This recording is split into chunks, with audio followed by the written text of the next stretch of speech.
Hello everyone, I am Eric Alden. Welcome to our Dark History, where we discuss the darkest people, places, and events in human history. Today, we're going to be talking about why people are never going to be satisfied with whatever form of government they have, no matter how good it is, no matter how many benefits there are to it.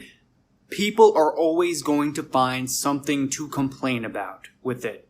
And a lot of those complaints or criticisms, they actually have some merit because, it's really hard to find an efficient form of government, and on top of that, one that doesn't have any problems. So us in the modern liberal world, we have everyone complaining about everything, right? The people that lean to the left, they talk about wealth inequality, racial discrimination against certain groups of people, all kinds of other criticisms, and a lot of those are warranted because you know what? The problem is, there's just, no be-all, end-all form of government.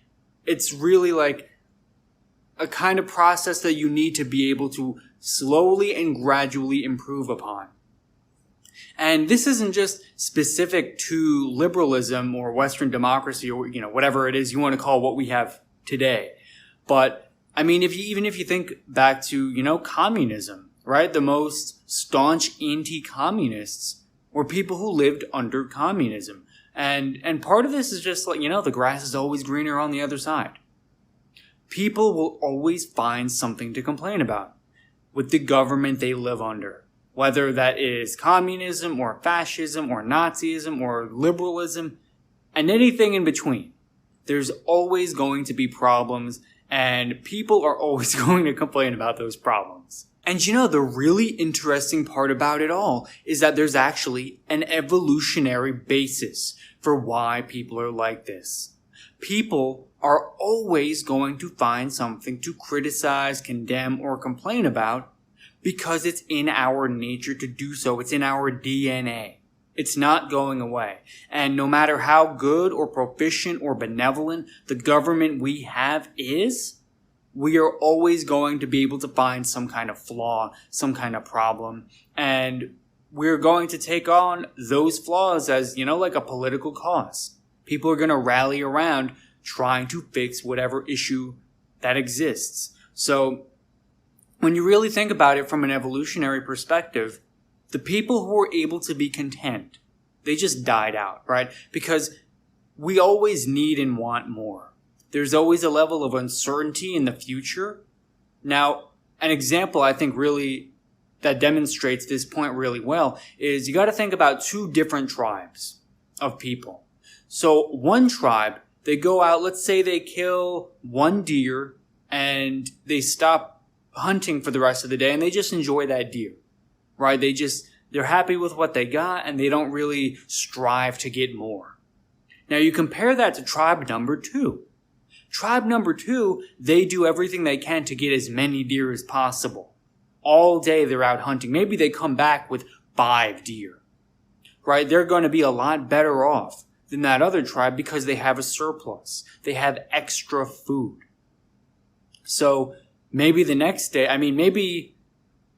there's all the deer in the area, they run away, or, there's some kind of circumstance where they just can't go out and hunt. Maybe there's some kind of weather condition, right? And neither of the tribes are able to get any more food for the rest of the week. Well, if you're tribe number 1, you are dead. You don't recover from that because you didn't plan ahead. Well, tribe number 2 is going to be okay because guess what? They have surplus. They've got extra food. They're going to be okay in the long run. And that's a very simple example, but I think it demonstrates the point really well because, there are many assets to life, many parts where that comes into play. And also, if you think about the way people are wired, we always need new goals. Right? Have you ever accomplished a goal in your life?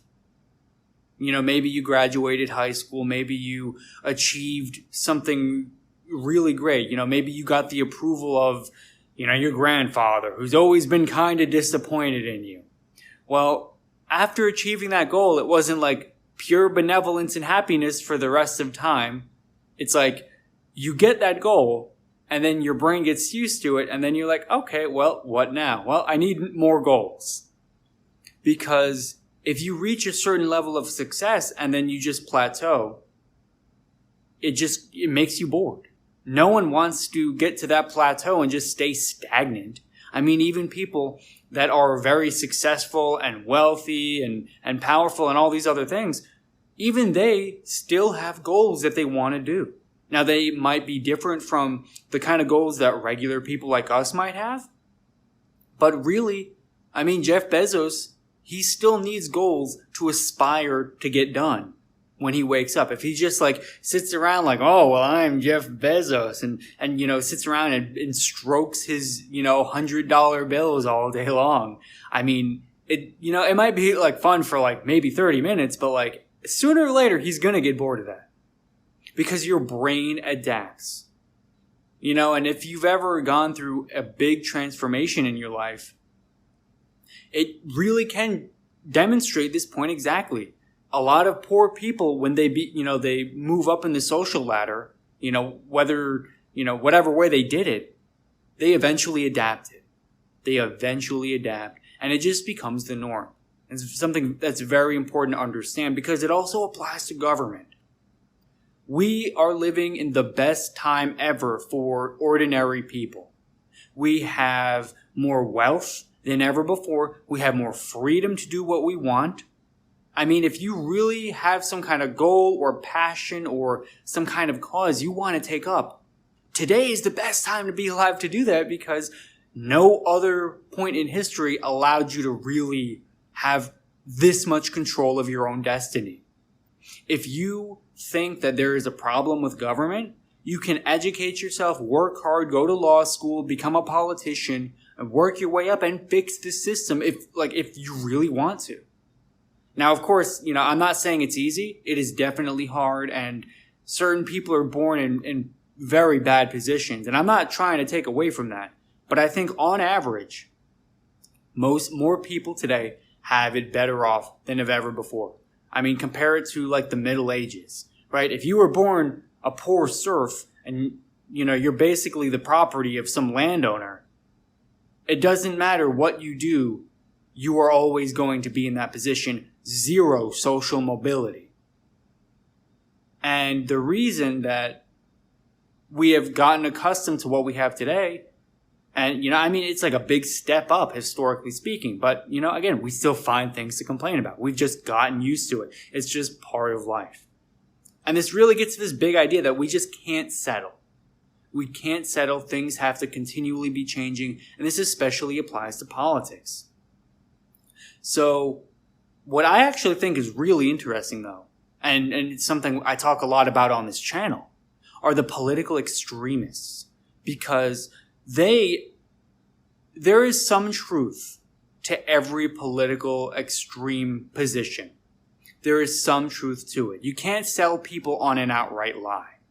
I mean, imagine going out and trying to convince everyone on Earth to kill themselves. You know, because there's some kind of alien invasion coming. Right? I mean, imagine trying to sell people on that. Even if you had a really smart bunch of marketers and copywriters and propagandists, it's going to be really hard to sell people on something that crazy. So the more objective your argument is or political position is, the more people are going to be inclined to believe it.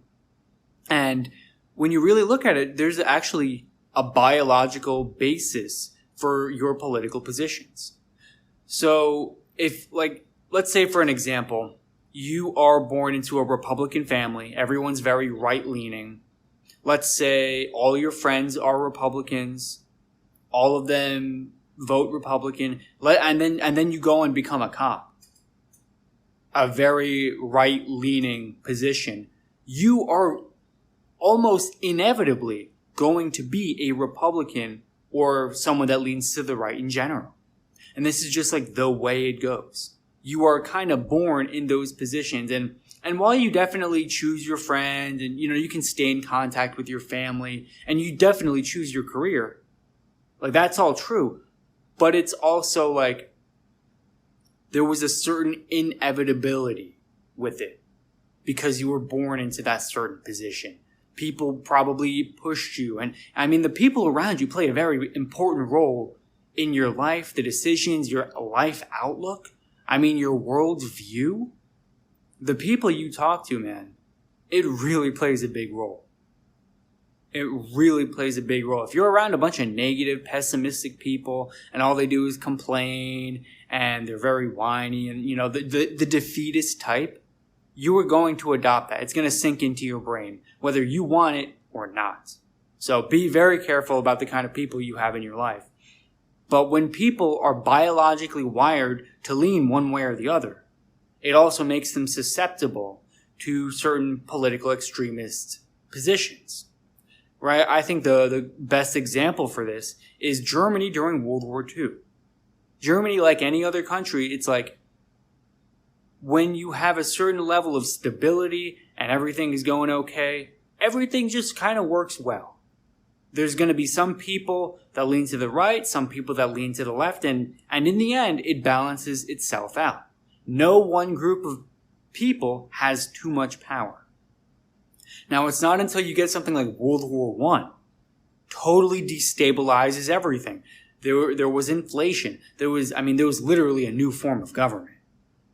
Right? Changing the form of government, you have almost always a recipe for disaster. But when you tackle on the war reparations, the war guilt, Germany was blamed for World War I. So all of these people who were biologically born to lean to the right, you know, because their family, because, you know, whatever else, they found it easier to sympathize with the political extremists. Certain circumstances allowed the extremists to make an argument. And it was the same thing that happened in Russia. The Tsarist regime was very backwards and oppressive, and it definitely had a lot of problems. And the capitalists were definitely exploiting workers. Like, this was like something that just, like, it definitely happened. You can't deny it.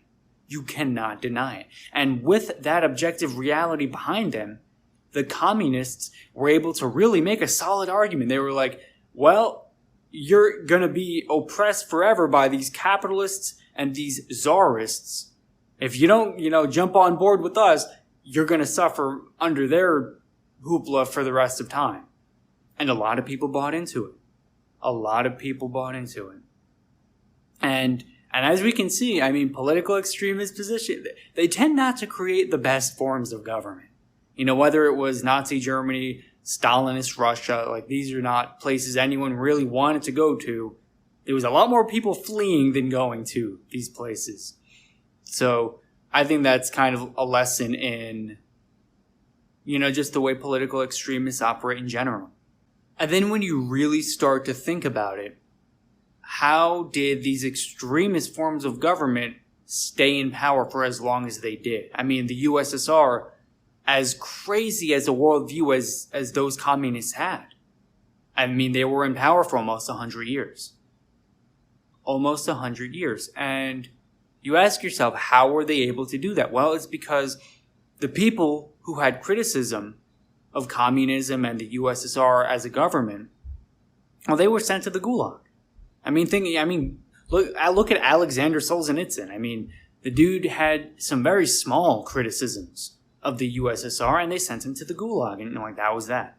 And there were millions of other people who fell into that category. And really, it gets rid of the problem very effectively. It gets rid of the problem really well. Now, thankfully, we live in free societies where it may be difficult to bring about meaningful change, but there's at least the option to do it. Right? We don't go to jail for criticizing the government. That's like a really good thing. That's something that we should be very happy of and very appreciative of. There's a certain level of gratitude that we should have just by being able to criticize the government, because historically that hasn't always been the case. Historically, whether it was some kind of monarchist regime or some extremist regime or historically speaking, I mean, If you lived in Rome and you started, talking bad about the Senate or Julius Caesar when he was in power, I mean, what do you think happened to you? Right? I mean, these are just things that have been almost a constant throughout human history. And the fact that we are able to kind of come away from that and to be able to have free speech and open discussion about what should be done concerning politics and social positions and all these other things, the fact that we can have these discussions is really a great and wonderful thing. And I think more of us should be appreciative of that. But it doesn't stop people from, of course, complaining about things, like I said. So here's another really interesting idea that comes into this. And it's how the government and the people in power are able to shape the way people think about the world. Now, I think a really good example that demonstrates this is the flat earth versus the sphere earth debate, right? This is something that goes back to the Middle Ages, and there have been people from that time that, were like, yeah, listen, the earth is a sphere. But the government believed that the earth was flat. So what do you know? Everyone could believe that the earth was flat. It was just like common knowledge. And you compare that to today, everyone believes it's a sphere. Now, it's not because anyone is like what was or is objectively thinking about it and really weighing the two options, and they really sit around and, research it. People just don't really have time for that. And, most people don't want to think. Let's just be real. Most people don't want to think. So whether it was in the 1500s when the government was telling people that the earth is flat, or it's today when the government is telling people that it's a sphere, the government kind of influences the way the public perceives the world. It influences your worldview. And it's a very powerful thing when you think about it. I mean, even look at Russia today. There is a large portion of the Russian population that views Joseph Stalin, the most genocidal dictator of all time, favorably. They think he was a good guy. They say that he did more good than bad. They think that he did good for the Russian people, despite millions of deaths of Russian people and other ethnicities as well, because the USSR controlled a lot more than just Russia. This was a crazy, sociopathic murderer. He was a bad guy. But people still view him favorably. Why? Because the government convinced them that he was a good guy. They looked upon him decently. And a lot of the people that hold those positions, they grew up during the Soviet Union. It just makes sense, right? It's not oh wow, why do people randomly think Stalin was a good guy in Russia? It's because they grew up in the Soviet Union. The Soviet Union only collapsed in the 90s. It's 30 years ago, man. That's nothing. That's very, very recently. So the fact that all these people believe this, it's not a surprise. It's not a surprise. And what I think is really important when it comes to the forms of government that we have, the way we live our lives, the way society is organized? It's really important that we understand that revolution almost always brings a roll of the dice. And oftentimes it doesn't end well for the people. Because you think about how many revolutions there have been and how many crazy forms of government that have existed after the revolution. It's not looking so good. Now, I'm an American, so I'm going to say that the American Revolution was a good thing. That was an example of a good revolution. But it's far and few between, man. Far and few between. Because we took a roll of the dice, and the reason that we were able to have a good form of government, and still do, is because the Founding Fathers were able to lay a framework for the way that government was going to work. Now, had those Founding Fathers been dumber, or they had some warped perception of the world, or they, or there was something seriously wrong with them, maybe they were bad people, right? They were just people who happened to live in America at the time. They happened to live in the American colonies. And we just kind of lucked out that they were were fairly rational, smart, and logical people. We lucked out. But if you look at the history of revolution, that hasn't always been the case. It hasn't always been the case. I mean, I know there's, the Russian Revolution that everyone always wants to look at. But look at the French Revolution. There was some crazy stuff that happened in France. And they had Robespierre, and they were killing people all the time, beheading people. I mean, they cut off the King of France's head. They cut off the king's head. Now, no matter how bad that king was, does killing someone really, I think that's one of those positions where it's like, wow, that's really crazy stuff. Some pretty crazy stuff. They just, killing people. And it's important to have criticisms of these people, but what a revolution stems from is the inability for people to really voice their opinions.